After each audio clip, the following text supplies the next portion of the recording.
man la Alaaji Mbassé Sène di sëtu Maam Alassane Sène nekkoon responsable culturel ak responsable religieux fii si quartier bi nga xam ne mooy Thiéba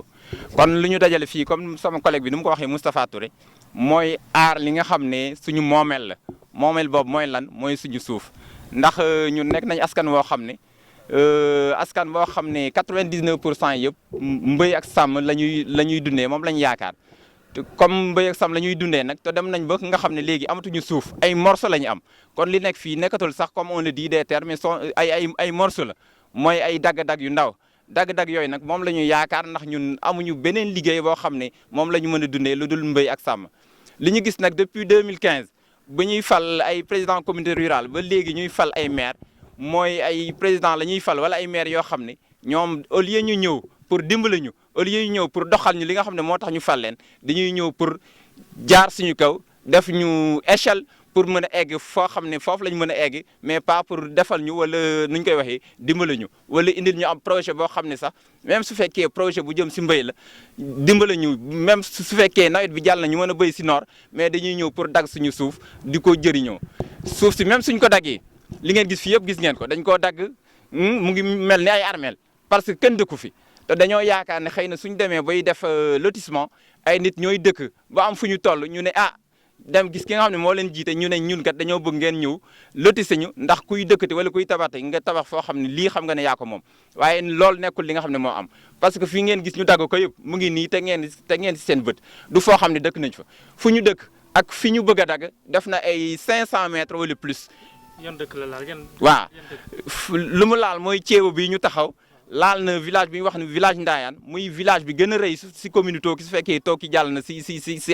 si ay nit laalaat tamit benn partie boo xam ne Njurbel Took la wala Njurbel Mbokki ñun nag tey dañoo taxaw fii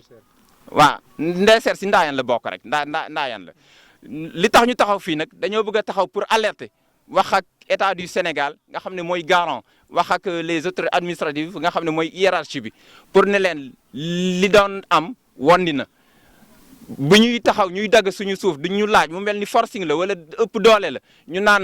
nguur moom wala nguur kenn mën taxee ak moom loolu jeex na parce que ñun tey li ñu moom dañoo taxaw pour aar ko li sëñ Abdoulaat waxoon rek ki nga xam ne moom fenn su taxawee lu mu bëgg mu jaral ko xeex ba dee yow mi nga xam ne yaa ko moom na la jaral nga xeex boo wow fa koŋ ñun nag foofu lañ toll suñu suuf si ku ñëwati pour dagg ko jaay ko di ko dugal sa poche te ñun demuñu ba bëgg ñu lotissé ñu soo ñëwee fi nga ñuy fekk rek te ku ñu fekk pour teg fi sa décamètre ay dee dina fi am parce que duñ la seetaan ngay jël lu ñu moom te li nga moom yow kenn laal ko parce que lu ñu constaté depuis 2015 mooy ay autorité nuñ koy waxee locales yoo xam ne bu ñu faloo ak léegi ce sont de grands éleveurs lañ soog a doon ay béykat doon ay sàmmkat doon ay nuñ koy waxee propriétaire terrier ba pare nag ñun li ñu moom as tuut ñu bëgg koo jël si suñu kaw ñun ñu dem maq ji suuf xaw ma lu ñuy dundee. kon daal da ngeen a joxoñ autorité yi ne ñoom la maire bi bien sûr waaw parce que ñoom la ñu fal pour ñu doxalal ñu léegi nag ñoom amuñu benn compétence amuñu benn yéene pour génn dem indi ay projet xel yi mën see liggéey wala ñu jàppale étudiants yi si ay bourses d'études wala si lenn wala ñu tabaxal ñu poste de santé wala ñu ubbil ñu école mais wala électrification rurale mais loolu yëpp dafa mel ni taxul ñu fal leen ñoom daal li tax ñu fal leen mooy dagg suuf jaay loolu nag dañoo taxaw tey pour mu jeex takk ku bëgg a tey ñëw jàkkaarloog ñun dagg suñu suuf ñu defantu ko ak yow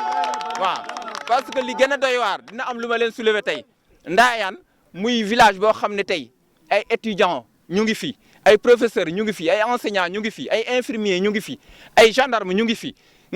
lépp loo mën a xalaat rek mu ngi fi mais Ndayane boobu tey amul école publique nekk deuxième village bi nga xam ne moo gën a rëy si commune bi. pourquoi parce que 87 ba nga xam ne école publique amul si nuñ koy waxee si communauté rurale yi ñun dañoo amoon chance les frères catholiques ñëwoon may ñu école mais bi ñu demee ba éducation inclusive ñëw nga xam ne samp nañ école fu ne village ñu wër yëpp dañoo am école mais ba mu des tey Ndayane te Ndayane nag village bi nga xam ne moo gën a rëy léegi bi ñu demee ba nga xam ne ñëpp a war a dugg école amatul dugal kii kee sàmmi kee bëyi mais ñëppay dugg parce que waroo dugal kii bàyyi kee ñëpp a war a jàng léegi nag population bi ñoom amuñu salaire mënatuñoo fayal ñëpp te privé moom da ngay fay léegi nag lu ñu def obligé di xale yi di génn di dem toltalaan yi si village yi nga xam ne ñoo ñu wër di dox ay 5 kilomètres pour dem jàngi point boobu ñu soulevé ko wax leen ko ñu ne ñoom seen problème mooy amuñu site fu ñu tabaxal école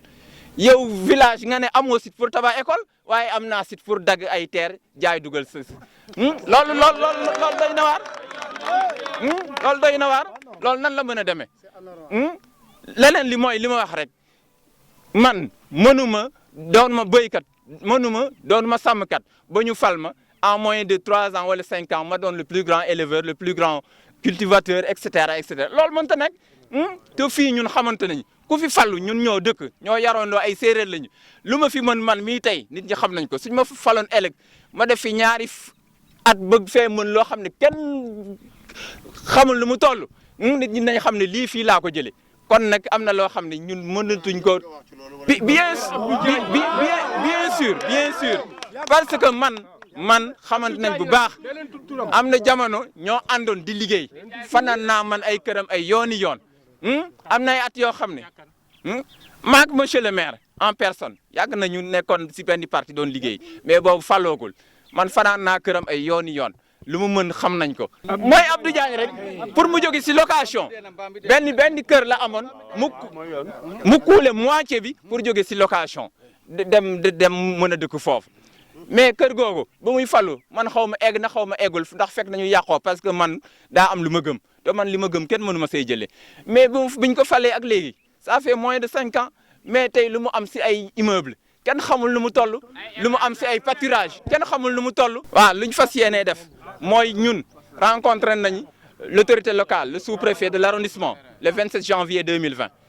wax ko suñu taxawaay. ren ñu toog ba yaakaar ne loolu suul nañ ko ñu toog ba déggaat ko ñu dem rencontré waat ko le 1er avril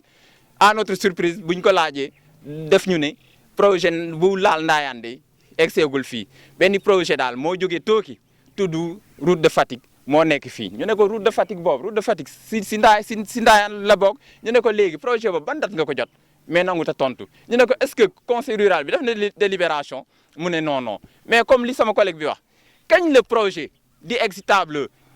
nuñ koy waxee sous-préfet te délibération amagul loolu mënta nekk